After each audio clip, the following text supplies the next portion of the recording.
நம்ம இன்னைக்கு பார்க்க போகிறது ஒரு ஸ்வீட் ரெசிபி தான். இந்த ரெசிபியை பார்க்கும் போதும் டேஸ்ட் பண்ணும் போதும் இந்த ரெசிபியை இந்த இன்க்ரீடியண்ட்டில் தான் பண்ணியிருக்காங்கன்றதை கண்டே பிடிக்க முடியாது. அவ்வளோ டேஸ்டான ஹெல்த்தியான ஒரு கீர் ரெசிபி, பாயாசம் ரெசிபி தான் நம்ம இன்னைக்கு எப்படி செய்யறதுன்னு பார்க்க போகிறோம். வீடியோ ஃபுல்லாக பாருங்கள். இதுக்கு நம்ம சேனல் சப்ஸ்கிரைப் பண்ணலாம், மறக்காமல் சப்ஸ்கிரைப் பண்ணிக்கோங்க. நோட்டிஃபிகேஷன் பெல் ஐக்கானையும் ஆன் பண்ணிக்கோங்க. வாங்க இப்போது பரங்கி விதை வச்சு ஒரு சூப்பரான பாயாசம் எப்படி செய்யறதுன்னு பார்க்கலாம்.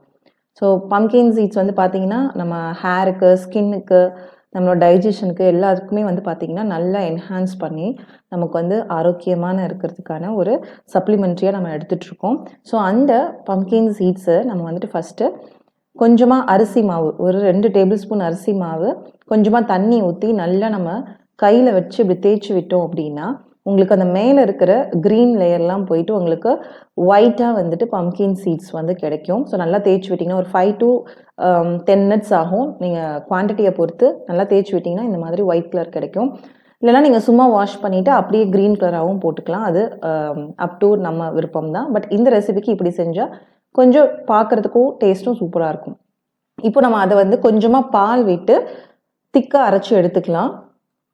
பால் வந்து பார்த்திங்கன்னா காய்ச்சின பால் சேர்த்துக்கலாம், காய்ச்சாத பாலும் சேர்த்துக்கலாம். ஏன்னா எப்படி இருந்தாலும் நம்ம அடுப்பில் வச்சு கொதிக்க வைக்க போகிறோம். ஸோ அதனால் வந்து கொஞ்சமாக பால் சேர்த்து இந்த மாதிரி பேஸ்ட் அரைச்சிட்டு அதை இப்போது அடிகனமான ஒரு கடாயில் நம்ம ஆட் பண்ணிக்கலாம்.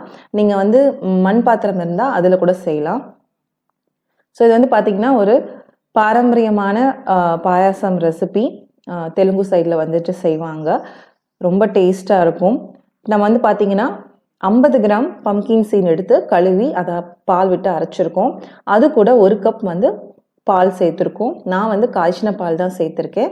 எவ்வளோ நம்ம பம்கின் சீட்ஸ் எடுத்துருக்கோமோ அதுக்கு ஈக்குவலாக வந்து சர்க்கரை, 50 கிராம் பம்கின் சீட் எடுக்கிறோன்னா 50 கிராம் சர்க்கரை சேர்த்துக்கலாம். இப்போ நம்ம கைவிடாமல் நல்லா கிளறணும். ஸோ நல்லா மிக்ஸ் பண்ணிகிட்டே இருந்தோம் அப்படின்னா ஒரு 10 மினிட்ஸில் பார்த்தீங்கன்னா உங்களுக்கு திக்காக ஆரம்பிச்சிடும். ஸோ உங்களுக்கு தேவையான கன்சிஸ்டன்சி தான். நம்ம வந்து ஒரு 10 மினிட்ஸில் குக் ஆயிரும்.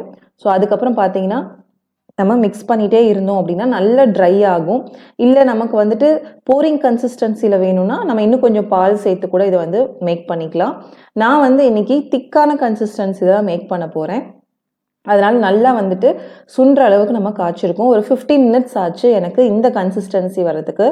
பார்த்தீங்கன்னா உங்களுக்கு எப்படி இருக்கும், பால்கோவா மாதிரி இருக்கும். டேஸ்ட்டும் அதே தான். நீங்கள் இந்த பாயசம் செஞ்சு கொடுத்தீங்கன்னா யாருமே இது வந்து பம்கின் சீடில் பண்ணியிருக்குன்னு சொல்லவே மாட்டாங்க.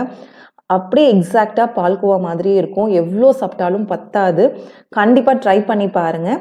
இந்த வீடியோ உங்களுக்கு பிடிச்சிருந்தா மறக்காம நம்ம சேனலை சப்ஸ்கிரைப் பண்ணுங்கள், ஷேர் பண்ணுங்கள், கமெண்ட் பண்ணுங்கள். உணவே மருந்து, மருந்தே உணவு, அதுவே நம் பாரம்பரியம். பாய்.